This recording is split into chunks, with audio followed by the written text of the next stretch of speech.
Hey everybody, this is a quick video in case you have a Zanussi brand washing machine and you're getting an E97 error on it and you're wondering what is this error and what can I do to get rid of it.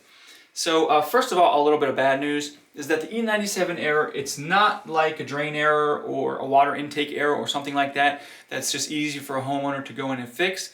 The E97 error is a control board error. So it's the electronics on the control board and around the control board that are throwing up this anomaly, and you may need to have your control board or something around it replaced.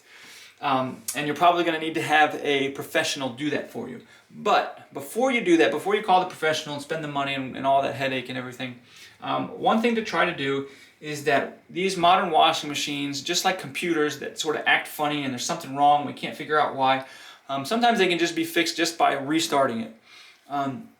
So before you call a technician, you want to restart it, which is basically turn it off and then cut power to it completely. Either unplug it at the wall or turn it off at the breaker, and leave it disconnected from power for a full minute.